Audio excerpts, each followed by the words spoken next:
ओशो के विचार, यदि आपको कुछ बुरा करना है तो आपको ताकत की जरूरत होती है। मानवीय स्वभाव, नैतिकता और शक्ति के उपयोग के गहरे अर्थों को उजागर करता है। इस वाक्य में ओशो ने इस बात पर प्रकाश डाला है कि बुराई करने के लिए इंसान को अपनी आंतरिक या बाहरी शक्ति का दुरुपयोग करना पड़ता है। इसका तात्पर्य यह है कि बुरे कार्य स्वाभाविक रूप से नहीं होते। उन्हें करने के लिए विशेष प्रयास, योजना और मनोबल की आवश्यकता होती है।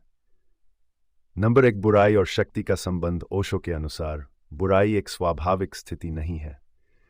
इंसान को बुराई करने के लिए ताकत का सहारा लेना पड़ता है। ताकत का मतलब केवल शारीरिक बल नहीं है, बल्कि मानसिक, भावनात्मक और सामाजिक शक्तियां भी इसमें शामिल होती हैं।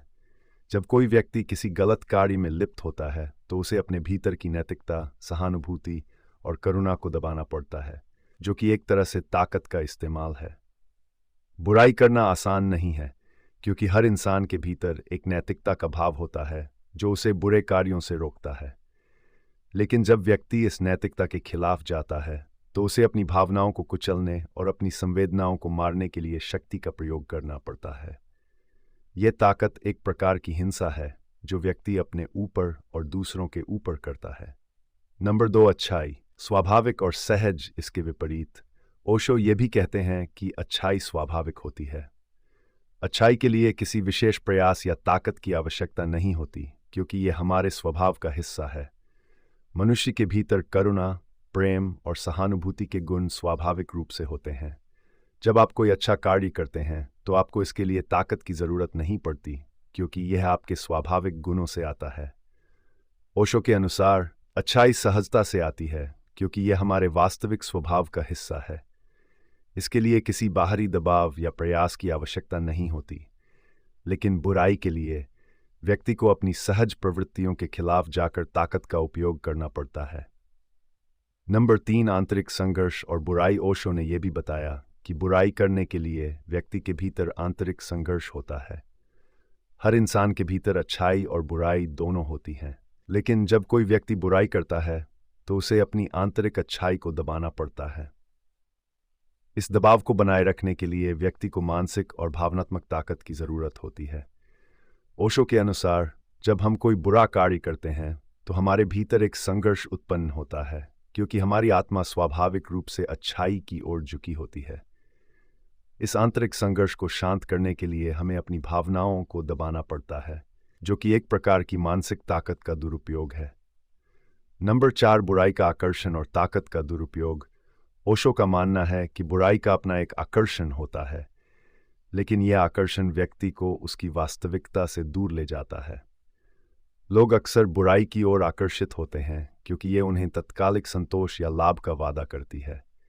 लेकिन इस संतोष को प्राप्त करने के लिए उन्हें अपनी नैतिकता और सहानुभूति का त्याग करना पड़ता है, और यही वह ताकत है जिसे बुराई करने में लगाया जाता है। बुराई के आकर्षण में पड़कर व्यक्ति अपनी आंतरिक शक्ति का दुरुपयोग करता है। ओशो कहते हैं कि असली शक्ति वह है जो इंसान को स्वयं से जोड़ती है, उसे अधिक जागरूक बनाती है।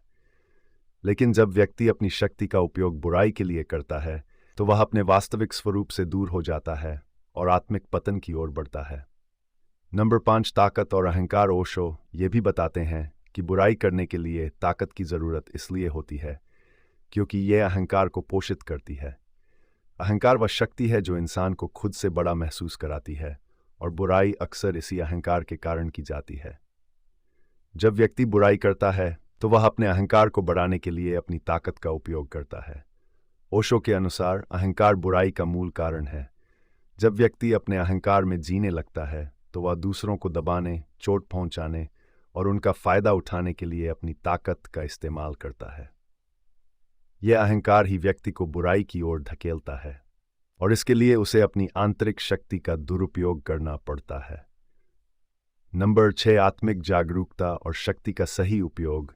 ओशो का यह भी मानना है कि सच्ची शक्ति वह है जो आत्मिक जागरूकता के साथ आती है।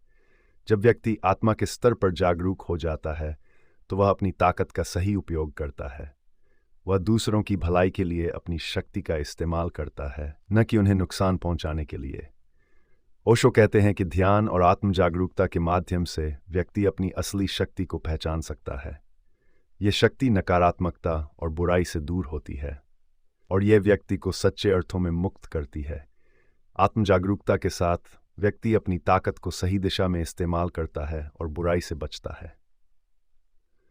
नंबर 7, बुराई की प्रकृति और ताकत की आवश्यकता। ओशो का यह भी कहना है कि बुराई की प्रकृति स्वाभाविक रूप से संघर्षपूर्ण और विनाशकारी होती है।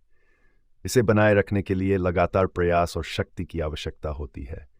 ये शक्ति न केवल बाहरी बल्कि आंतरिक रूप से भी होनी चाहिए ताकि व्यक्ति अपनी नैतिकता, करुणा और प्रेम को दबाकर बुराई कर सके। बुराई करने के लिए व्यक्ति को अपनी इंसानियत और संवेदनाओं के खिलाफ जाना पड़ता है। यह स्वाभाविक नहीं है और यही कारण है कि इसके लिए ताकत की जरूरत होती है। बुराई के कार्य स्वाभाविक रूप से थकाऊ और आत्मविनाशकारी होते हैं क्योंकि ये हमारे वास्तविक स्वभाव के खिलाफ होते हैं। ओशो के विचार, यदि आपको कुछ बुरा करना है तो आपको ताकत की जरूरत होती है। बुराई और शक्ति के दुरुपयोग की गहरी समझ को प्रस्तुत करते हैं। बुराई के लिए व्यक्ति को अपनी नैतिकता, सहानुभूति और करुणा को दबाना पड़ता है, जो कि एक तरह से ताकत का दुरुपयोग है। इसके विपरीत अच्छाई स्वाभाविक और सहज होती है। इसके लिए किसी विशेष प्रयास या ताकत की आवश्यकता नहीं होती। ओशो का संदेश यह है कि सच्ची शक्ति वह है जो आत्मजागरूकता, प्रेम और करुणा से आती है। बुराई के लिए इस्तेमाल की गई ताकत व्यक्ति को उसके वास्तविक स्वरूप से दूर ले जाती है और उसे अहंकार और आत्मविनाश की ओर धकेलती है। इसलिए हमें अपनी ताकत का सही उपयोग करना चाहिए और जीवन में अच्छाई और जागरूकता के मार्ग पर चलना चाहिए।